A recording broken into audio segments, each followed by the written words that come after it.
Now David is king, he still often thinks about the past. He remembers his best friend Jonathan, who died. But he also remembers that he had promised his friend to be good for his family. So on a certain day, David asks his servants, "Is there anyone still left of the family of Saul and Jonathan to whom I can show kindness?" The servants know about a man with the name Ziba. He is still a servant of Saul's household. He is summoned to appear before David. And the king says to him, "Are you Ziba?" He replies, "At your service." Then the king asks, "Is there no one still alive from the family of Saul to whom I can show God's kindness?" How nice that David wants to do what he has promised in the past. Ziba answers the king, "There is still a son of Jonathan. His name is Mephibosheth. He is lame in both feet." Do you know why? It is so sad. When he was a little boy from only 5 years old, there was war in the country. Remember the war where his father Jonathan died. When that news came to his home, a nurse picked him up and fled. But as she hurried to leave, he fell and became disabled.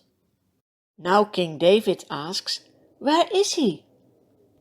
Mephibosheth lives far from the palace, but David says, "Bring him to me." What does Mephibosheth think when he hears that he needs to come to the palace? Well, he has to obey the king. When he comes to David, he bows down to pay him honor. The king says, "Mephibosheth." "At your service," he replies. "Don't be afraid," David says to him, "for I will surely show you kindness for the sake of your father Jonathan, my friend. I will give you back all the land that belonged to your grandfather Saul, and you will always eat at my table."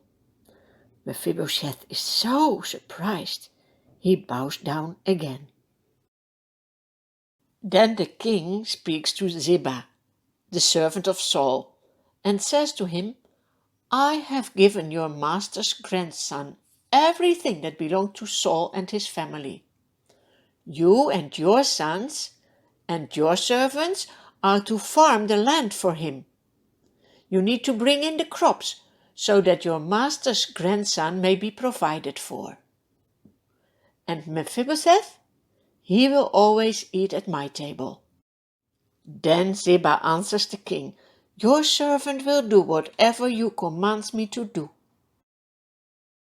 Mephibosheth knows this is all grace. This is all out of love. We can also live from grace, the grace of our Lord Jesus.